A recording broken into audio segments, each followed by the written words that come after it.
มาระโกบทที่15พอหุงเศร้ามาบรรดาหัวหน้าปุโรหิตพวกเฒ่าแก่พวกธรรมจารย์และบรรดาสมาชิกสภาได้ปรึกษาหารือกันแล้วพวกเขาได้มัดพระเยซูเจ้าและพาไปมอบให้ปีลาตส่วนปีลาตก็ได้ถามพระเยซูเจ้าว่าเจ้าเป็นกษัตริย์ของชาวยิวบ่พระเยซูเจ้าทรงตอบว่าท่านเว้านั่นถูกแล้วพวกหัวหน้าปุโรหิตได้กล่าวโทษใส่พระเยซูเจ้าหลายเรื่องดังนั้นปีลาตจึงถามพระองค์อีกว่าเจ้าบ่ตอบจักคำบ่เบิ่งแม่พวกเขากล่าวฟ้องเจ้าตั้งหลายเรื่องแต่พระเยซูเจ้าบ่ตอบจักคำจนปีลาตประหลาดใจในเทศกาลปัสคาทุกปีปีลาตเคยปล่อยนักโทษคนหนึ่งให้เป็นอิสระตามที่ประชาชนขอร้องมีชายคนหนึ่งชื่อว่าบาราบาที่ถูกขังคุกร่วมกับพวกกบฏที่ได้ฆ่าคนเนื่องจากการกบฏนั้นประชาชนได้ขึ้นไปหาปีลาตตั้งต้นขอให้เพิ่นเฮ็ดตามที่เคยได้ปฏิบัติมาปีลาตจึงถามพวกเขาว่า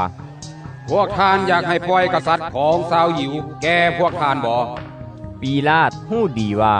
การที่พวกหัวหน้าปุโรหิตนำพระเยซูเจ้ามามอบให้แก่ตนนั้นเพราะพวกเขามีใจอิจฉาแต่พวกหัวหน้าปุโรหิตได้ยุยงประชาชนเพื่อขอให้ปีลาตปล่อยบาราบาแทนพระเยซูเจ้าปีลาตถามพวกเขาอีกว่า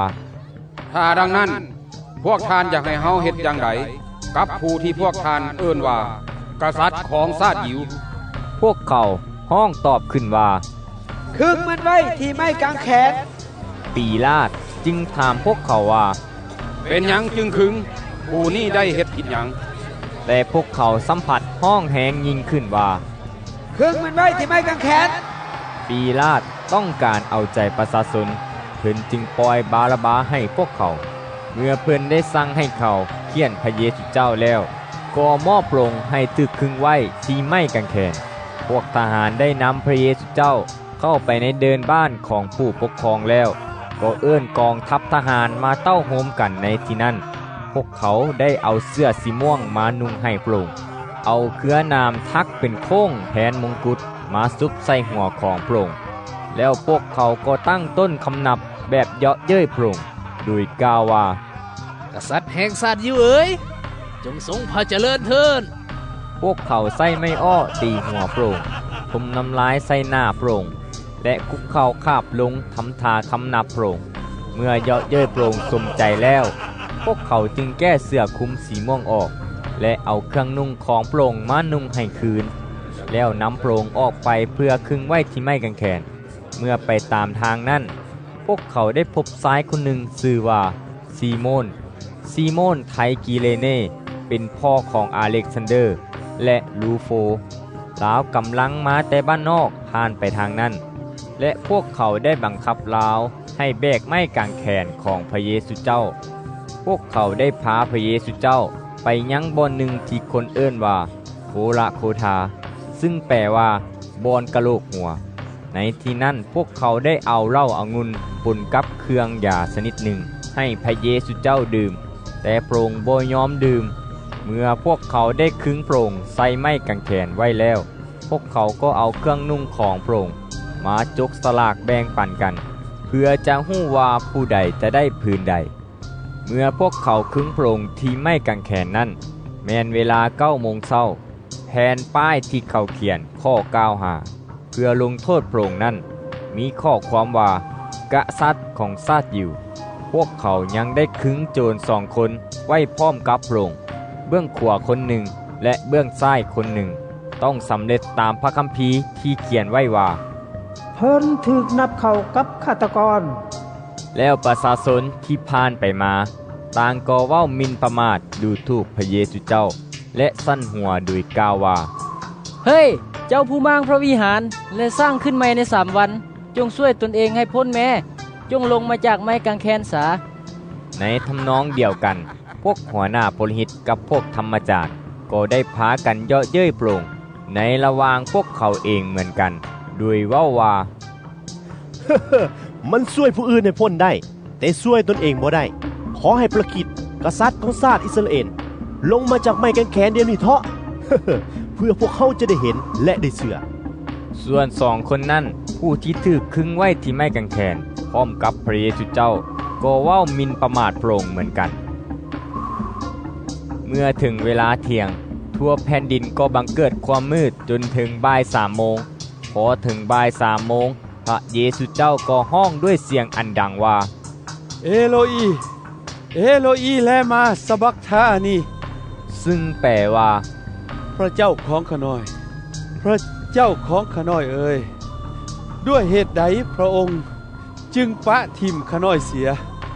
บางคนในประชาชนที่ยืนอยู่ในที่นั้นได้ยินพระองค์จึงเว้าว่า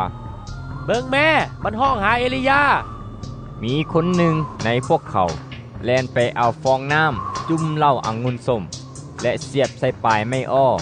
แล้วยืนขึ้นใส่หิมศพของพระเยซูเจ้าและเว้าว่า เฝ้าก่อน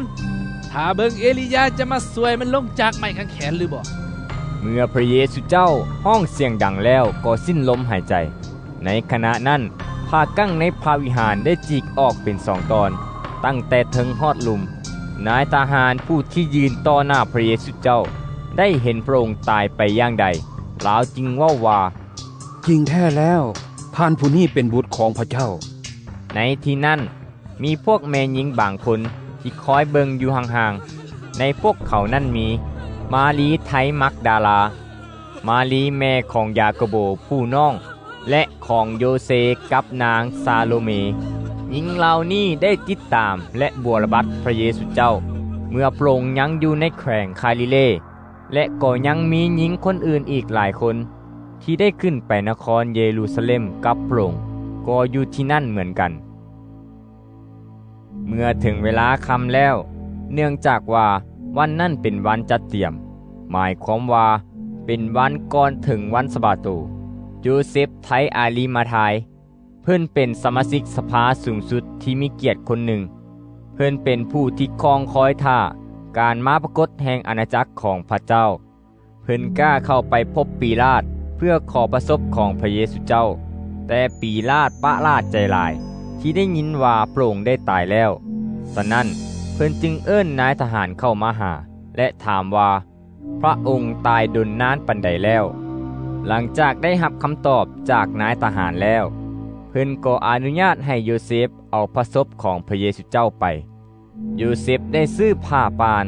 แล้วได้เอาพระศพลงมาจากไม้กางเขนใส่ผ้าปานนั่นห่อพระศพและนำไปวางไว้ในอุโมงค์หินที่สกัดแล้วและเพิ่นก็กึงก้อนหินใหญ่อัดปากอุโมงค์ไว้ส่วนมารีไทมักดาลากับมารีแม่ของโยเซก็อยู่ที่นั่นได้เห็นบอนที่ไว้พระศพของพระเยซูเจ้า